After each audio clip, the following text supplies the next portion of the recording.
Sementara itu di sidang perintangan penyidikan Jumat kemarin, jaksa mencecar Arif Rahman Arifin terkait rekaman video CCTV yang dilihat Arif Rahman Arifin. Sementara kuasa hukum meminta Arif berbicara sesuai fakta. Patut, maksudnya tindakan yang mana? Enggak. Tindakan? Enggak. Pertanyaannya itu tentang opini. Sudah. Ya. Dia tidak bisa. Simpulkan sendiri saja. Ya, disimpulkan sendiri saja. Ya, disimpulkan sendiri saja. Baik. Karena kan Majelis. sudah ada kode etik segala macam di situ, ya. Baik, Majelis. Ada satu lagi Ya, menjelaskan silakan. demikian. Pada saat karena belum terungkap di persidangan Ya. tentang asal usul dari rekaman video, Ya, tentang pada saat kan sama-sama dengan HK ini melapor tanggal 13 tentang video. Saudara tadi menjelaskan HK melapor kepada Verdi Sambo, pelapor mau melaporkan saudara dengan yang lain nonton CCTV yang di depan, begitu ya? HK ngomongnya kan, maksud yang saudara mengerti dari omongan Hendra ini yang di depan mana? Ya sebagaimana saya laporkan ke Pak Hendra tentang adanya Joshua. Iya, ini kan enggak, pertanyaan di depan mana? yang di depan kan ini. rumahnya. Depan rumah. Cukup Majelis, itu aja. Silakan ya. Baik.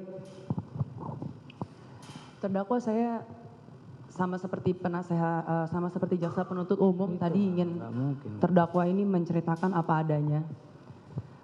Sesuai dengan fakta karena ini sidang kesempatan Anda untuk menceritakan meskipun tidak disumpah tapi saya harap saudara menceritakan dengan detail dan fokus seperti yang tadi majelis hakim sampaikan. Langsung saya tidak bertanya runut. Saya langsung bertanya mengenai tim sus dan irsus.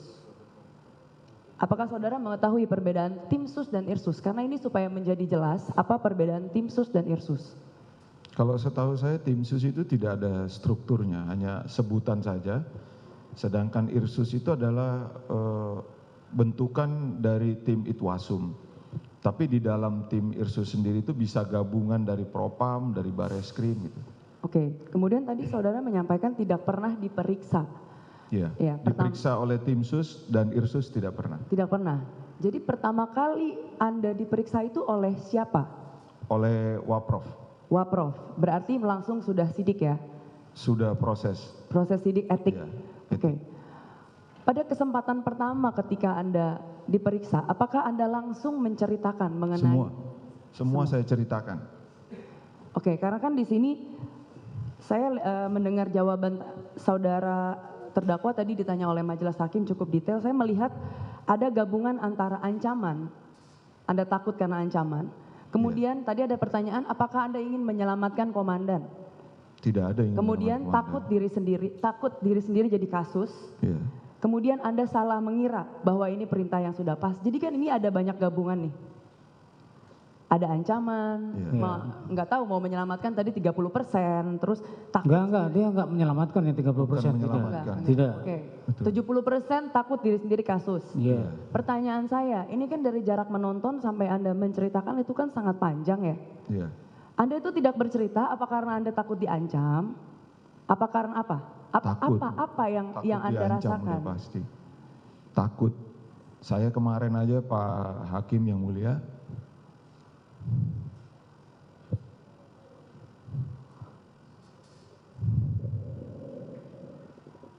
Begini, Yang saya mau beritahu kepada saudara, kenapa saudara kami minta yang pertama. Karena saya melihat ada kejujuran di saudara. Itu sebabnya saya minta yang pertama. Saya bisa pahami bagaimana perasaan saudara. Ya. Itu sebabnya, ya. Itulah sebabnya kenapa kemudian biar perkara ini menjadi terbuka. Harapan kami itu sebenarnya, ya, tidak lain. Ya, itu sebabnya pada awal pertanyaan saya sampaikan itu ada bantahan saudara terhadap keterangan Verdi Sambo. Di situ kemudian kami minta kepada saudara untuk yang pertama kita periksa. Silakan dibuka apa yang saudara harus bukakan di sini. Sudah semuanya yang mulia. Izin melanjutkan yang mulia. Iya, itu belum dijawab. Iya. Yang saudara akan tanyakan tadi, yang saudara akan jawab itu saudara belum jawab. Rasa takut itu besar yang mulia. Kemarin ketika saya menceritakan dan berbeda dengan Pak Efes saja, terus terang keluarga saya itu takut yang mulia. Istri saya sampai bilang, nanti nggak apa-apa nih anak-anak. Bayangkan, ajudannya saja bisa disuruh dibunuh katanya istri saya. Gimana saya nggak kepikiran yang mulia. Baik, karena itu sama juga ada yang sudah dijawab dia itu. Ada 4 orang itu. Kalau apa? Tanggung ya, jawab. Iya, yang diminta pertanggungjawaban. Silakan lanjutkan. Baik, kurang lebih saya sudah tahu, kurang lebih dengan sikap saudara mungkin sudah terjawab, berarti lebih besar rasa ancaman dan takut itu ya. Ketika jeda dari tanggal 12 dini hari sampai tanggal Anda diperiksa, berarti memang lebih besar arahnya ke rasa takut dan ancaman. Betul. Tapi kemudian setelah Anda bercerita itu Anda di Patsus ya, atau sedang dalam Patsus?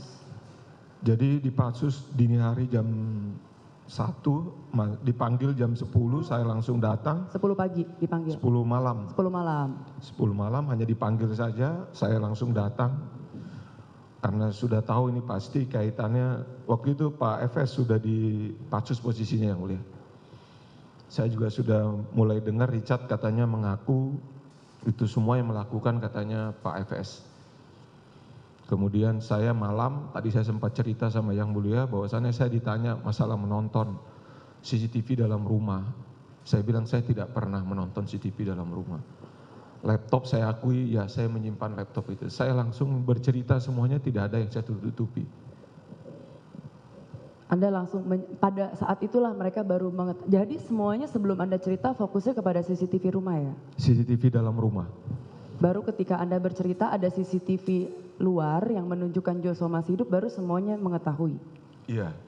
Artinya Anda adalah, maksudnya Anda, Baikuni dan Cuk itu adalah yang pertama kali secara sukarela untuk menceritakan. Iya, bahkan penyidik 340 di hari Senin itu tadinya kalau misalnya tidak ketemu rekamannya sempat meminta kepada kami untuk nanti membantu proses rekon di depan sepanjang yang diingat oleh saya bertiga waktu itu.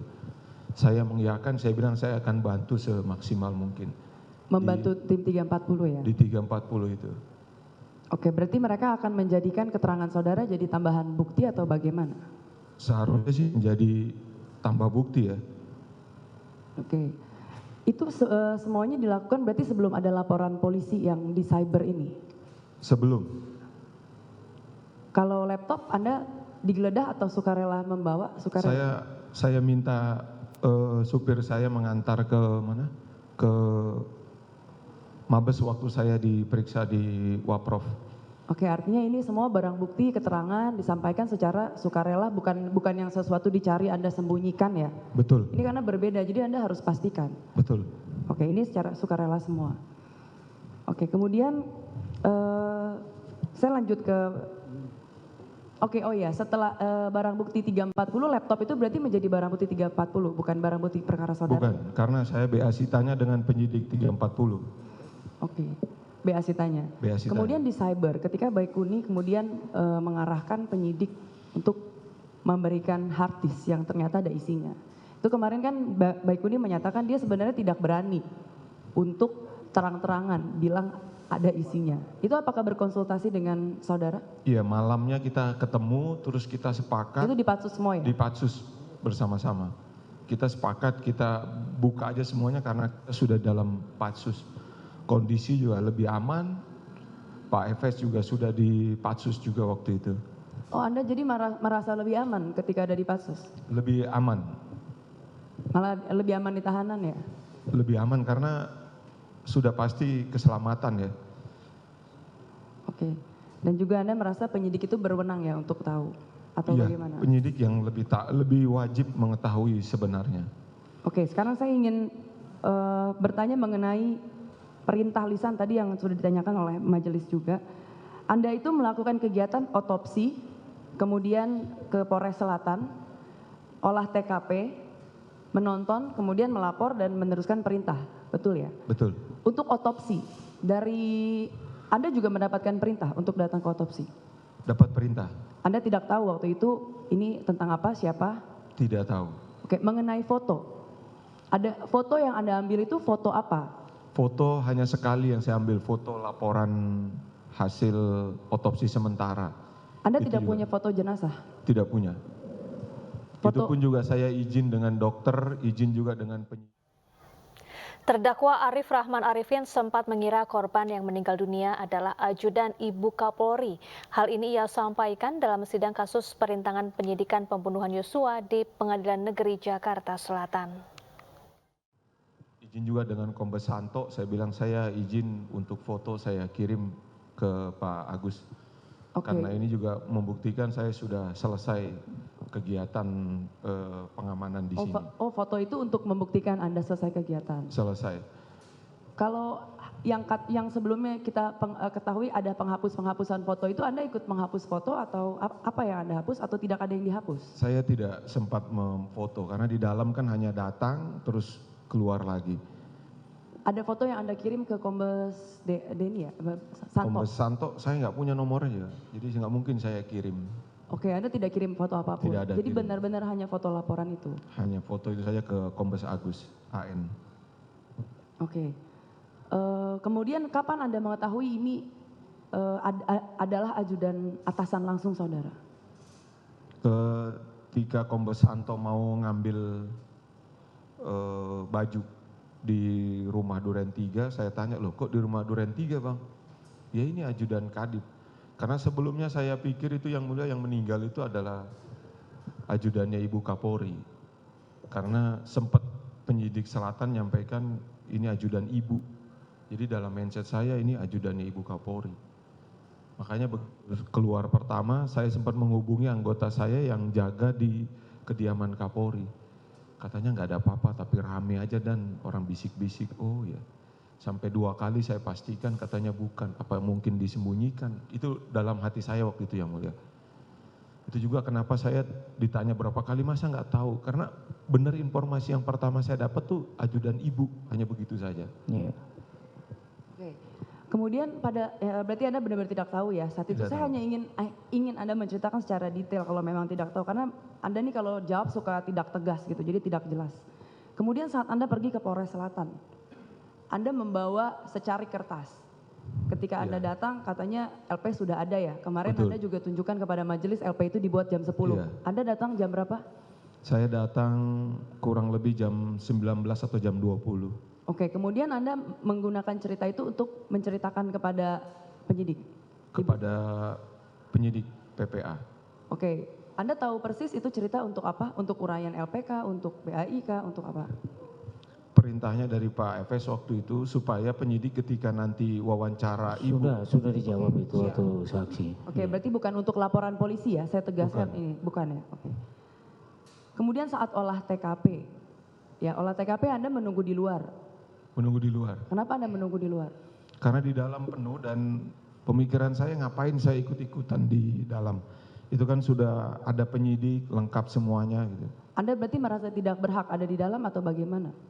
Salah satunya itu, saya berpikir ya kan sudah ada tim penyidik dari Bareskrim, dari Polres, untuk apa lagi kehadiran saya di dalam. Jadi ini itikat pemikiran Anda masih normal, maksudnya masih bukan untuk ingin tahu atau apa, ini normatif saja gitu ya? Iya, normatif, tidak ada pemikiran apa-apa. Itu di tanggal berapa itu?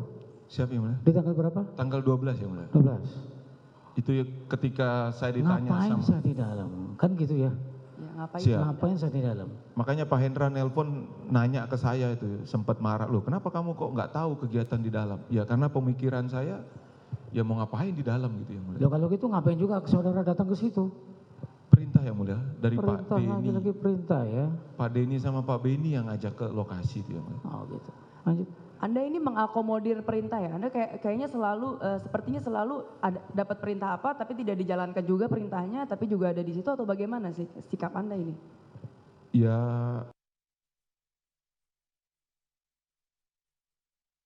tercover oleh yang berkompeten ya. Sebenarnya Paminal tugasnya apa ya di situ? Apakah saudara terdakwa tahu? Kalau waktu nelpon itu nyampaikan, loh kamu hadir di situ tuh mewakili saya selaku bagian dari tim sus, katanya Pak Hendra waktu nelpon. Oh, jadi Anda di situ tahu bahwa Pak Hendra bagian dari tim sus? Tahu, dan oleh sebab itu karena saya merasa bagian disuruh begitu, ketika ada masukan yang baik ya saya sampaikan masukan yang baik, masukan dari dokter forensik kepada kepada Kapolres, kepada tim puslapor. Oke, berarti masih dalam tataran normatif ya? Tidak ada pesan khusus mendukung mana, menguatkan atau apapun? Tidak ada terpikir sama sekali saat itu. Kalau memang mau berpikir jahat, kenapa saya mengarahkan pakai manekin? Kalau dalam pemikiran saya yang mulia, saya sudah tahu itu bukan tembak-tembakan, tidak mungkin saya nyuruh pakai manekin yang bisa membuktikan arah tembakan segala macam. Itu sama aja seperti bodohan saya. Ya, Oke. sudah jam 12, ya. Saya sedianya akan buka kembali persidangan ini 1:30. Ya. Kita tutup jam 12. Tapi masih ada kesempatan saudara setengah jam aja. Ya. Dan itu nanti kita mulai persidangannya di jam 1, bukan 1:30. Ya, karena 1:30 itu menjadi miliknya Hendra dengan Agus nanti. Begitu ya? Mepet waktunya. Siap ya. Zuhur 12:05. Ini kita jumatan dulu ya. Sidang diskors.